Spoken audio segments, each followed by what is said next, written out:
Hi friends, it's Julie Golding-Page, independent Stampin' Up! Demonstrator here in St. Stephen, New Brunswick, Canada, along the tidal Scudig or St. Croix River, the traditional territory of the Passamaquoddy, and I am grateful that they share this beautiful place with us.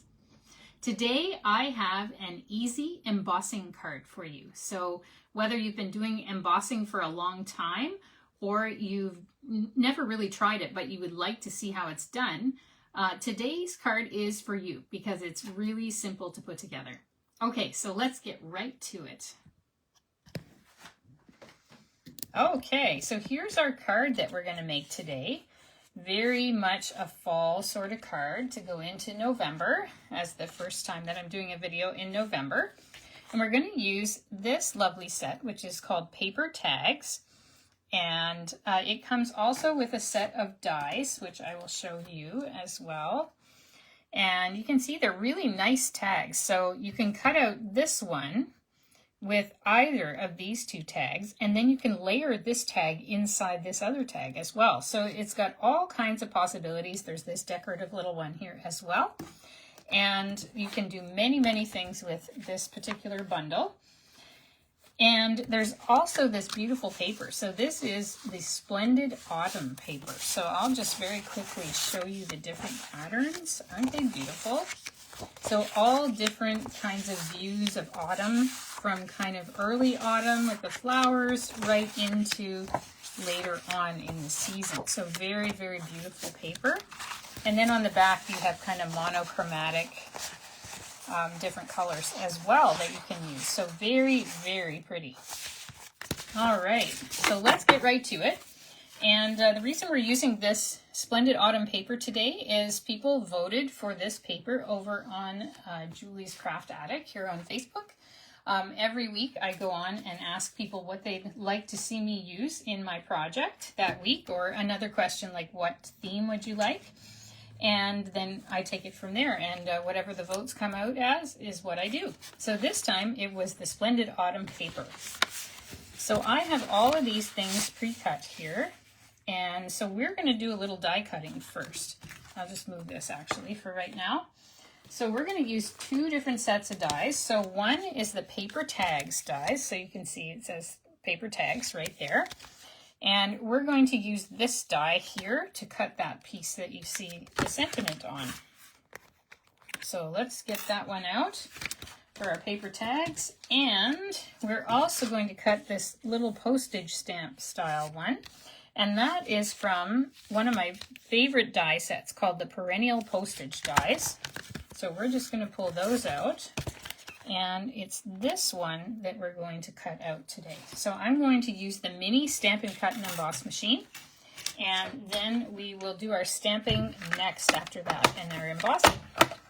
And you'll see it's really simple to do this. So let's layer this up. So we just make kind of a sandwich between these two transparent plates. So let's cut our little tag from the Paper Tags dies first. And then we'll go on to the other one. So just get that going, and I'll pull this back so you can see it. Here we go. Alrighty. Okay, so very simply done. There's our lovely little tag, so I'll put that off to the side for later. And then we will go ahead and cut our other piece here with the Perennial Postage Dies. Okay, so here it is, and I've got all my pieces pre-cut, but I wanted to show you how I die cut all these ones, just because I know not everybody has die cut before or has this kind of machine, so you might want to see how it works. And I love this little machine because it's easy to take to the cottage or on the road if you're going on vacation, if you're going to a crop. Even if you went to the cafe and wanted to cut out some things while you were there, this tiny little machine is super light, very easy to take. So I like that one a lot. And it's a lot cheaper than the bigger machine as well. And it does fit an awful lot of dies. Not the biggest ones, but it does fit most of the dies that I use anyway. Okay, so we've got those two done. Let's move the plates out of the way. And next what we're going to do is our embossing. So you can see here, I think you can see that shine. So I used copper embossing powder for that. And Stampin' Up! Has a set of 3 embossing powders. So this one is copper, this one is gold. You can kind of see the colors there, and that one's silver. They come together. And what I like about the embossing powders is basically you can almost use them forever. They last for a very long time. I have never yet had to replace one of my little pots of embossing powder because they last so long. Okay, so here we go. I'm going to use this. This is my little embossing buddy that you can also get from Stampin' Up! And it just takes all the humidity off your little piece of paper so that you don't get fingerprints embossed as well as the actual stamping that you're going to do. Oh, hi, Kathy. We're just doing a very simple embossing card here today. All right, so let's find our stamp. And we've got our Versamark ink out. So it's like a watermark ink, a transparent kind of ink. And this is the sentiment we're going to use, and it says, just for you. So very simple sentiment. It could be good for any occasion. And so I'm really going to load it up with the Versamark. I like to make sure there's lots of this embossing ink, the Versamark, on it, because you want to have really good coverage when you stamp it. So you can see the shine on there. It's very nicely covered. So we're just going to stamp it in the middle of our piece of paper here, our little tag. I'm going to hold it down for several seconds to make sure there's lots of time for the ink to transfer. And we'll see how we did. Okay, that's looking pretty good. So I'll hold that up so you can kind of see that. So see how that's stamped? So you can see it on there. And then we're going to put the embossing powder on next. So there's just 3 things you need for embossing, really. 1 is the Versamark ink. 2 is some kind of embossing powder, which I have here. So I'm going to put the copper on there. You can use as much as you want because we're going to put the rest of it back in the bin. So I'm just going to tap it off because any stray powder that you have on your piece of paper will actually emboss. And so I like to have a little paintbrush nearby. See that little speck right there? We're going to brush it off because we don't want that on there. All right, that looks pretty clear otherwise. Okay, so I'm just going to put my tag aside for a minute. We're going to take this piece of paper and we're going to put the rest of that powder back in the little pot here. I'm just going to tap it. So tapping is your friend with this embossing thing. And most of the powder, as you can see, went all the way back in, except for the little bit that I put on my tag. So you can just use those little pots of powder over and over and over, and they just last almost forever. So now I'm going to get my heat tool out. We Versamarked, we added our powder. Now we have a heat tool. So here's my heat tool.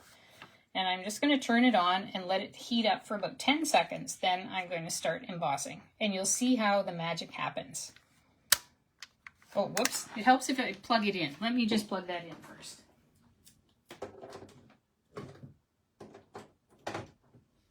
Okay, now it'll work better. Here we go. I'm just counting to 10. Alright. So we come very close to it. And you'll see it start to make a shine. Oh, there it goes. It's starting.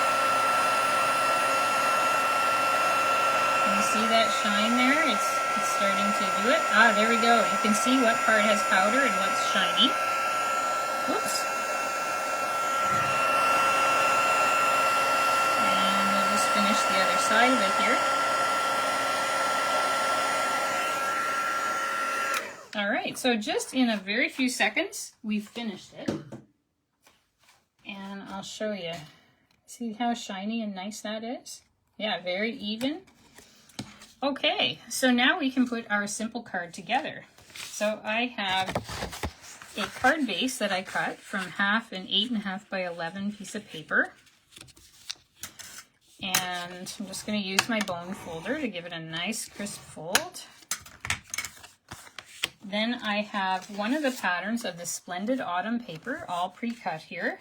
And this one I have cut 3.5 this way by 4 3/4 that way. And I just kind of judged which part of the pattern I wanted to keep more than others. This one is 3 3/4 by 5, and it's Cajun Craze. And I'm just going to attach those with some adhesive. I'm using Stampin' Seal, but if you prefer liquid glue, the Tombow multi-purpose glue is great as well. So I'm just going to put this on,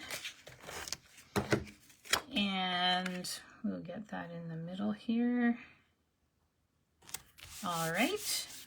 Then I'm going to flip that over, and I am going to put some Stampin' Dimensionals on there. I love these little foam adhesive bits. So if you like my project, this shows what kind of cards I make in my classes. I do offer online classes, and I should be putting up a new set of those this week. I'm working toward January at this point. So I give all the pre-cut pieces like you're seeing here. Anything I can die cut in advance for you, I will. And then I provide all the paper pieces and the embellishments and all the stuff you see here. And then you provide the ink or inks if there's more than one. And you also provide the stamps and any dies if you want dies on the side. So that's how they work. All my classes include a goodie bag of consumables as well. And so I just will be putting those up later this week, I hope. If not, then it will be next week. It's amazing to think about January already, but with mailing and the holidays coming and all that, it's definitely a good idea to be ahead of the game, I think. All right. Plus, it's nice to have something to look forward to doing in January, because it can be kind of a letdown after the holidays, right? So I like to have all those things planned. All right, so we're going to put some more dimensionals on there. And if you don't have a demonstrator, I would be happy to help you. As long as you're someplace in Canada, I can do that for you. And just send me off a message if you want, and I'd be very, very happy to help you out in whatever way I can. Okay, so that's what we've got so far. Now you can see this nice ribbon here, and this is the Mossy Meadow and Gold trim, and it's 1/4 inch tall. So there are two sides to this ribbon. So this one has a lot of the gold, and I think this is probably meant to be the B side, and then this is kind of the smoother one on this side. But you'll see what I did here. I turned it over to the B side because that emphasized the gold, and that's what I really wanted on my card here for the background, was the gold part. It would work equally well here, but I do like that gold that kind of goes with our crushed curry background and our crushed curry tag. So what I'm going to do is just use the bunny ear method to make a little bow here. So make 2 loops. Take the left one, put it over the right one and through, and just pull. That is it. So very simple way of tying a bow. So now we're going to be able to hold the middle and adjust the sizing on it. Also, this makes it flat enough to go through most mail slots. Do check with Canada Post before you send, but most of the time it does fit. So that's a really good thing too. Now you'll see that this side of the ribbon is on the gold, this is on the green. So what I'm going to do is just flip that over to the other side. All right, so that's what I just did there, is just flipped it over to the other side. And now we are going to use our scissors to trim. So I just trim there, and maybe kind of there. See if that matches more or less. It does. So you saw there was very little waste because I did not cut my ribbon in advance. I just left it right on the spool, and I find I have much better luck controlling how much I use. Now we're going to take mini glue dots, and just like all the other adhesives and everything else you see here today, it's from Stampin' Up. And we are going to put that on. So if you've never used mini glue dots before, they are just the thing for ribbon. You can use liquid glue, but it takes forever to dry. And these little guys are very, very quick. And I'm going to put one on the back here just to keep that ribbon from turning over to the other side again when we don't want it to. So I'm just going to put that on the back there and turn that over and pull it out a little bit. Okay, I'm going to adjust that now. The tail needs to move over just slightly. You can always arrange these after the fact, I find. They're easy enough to do. So look at that cute little ball. Simple as that. So now we're just going to put a little bit of shine and bling on there. These are adhesive-backed metallic gems, and they're very good. They're useful on so many different projects. And actually, they come in the exact same colors as the embossing powders. So you've got your gold, your silver, and your copper. So we're going to use copper again, just to match everything we've been doing here. So I'll put a copper one there, and another little copper one down here. Oops, it's going to stick to me, of course. And I'll use a bigger one down here. All right, so there is our little project. So very simple. Oftentimes we think of embossing as being a big deal and taking a lot of time and effort, but actually it doesn't, and it doesn't even demand much for supplies. Once you invest in your original colors of embossing powder, you can use them for years and years, I find. And really it doesn't take long. You could see how quickly we managed to finish that project. So if you want to learn more and you want the full supply list for this project, as well as the replays for later of this video, just click through where it says learn more, and that'll take you to my blog. And I've got the full supply list with pictures. I've got some more information there as well. And you can just look at everything there at your leisure. All right, so thank you so much for joining me today. I hope you enjoyed this project and all of these different papers, and I hope you're having a wonderful autumn so far. Okay, bye for now.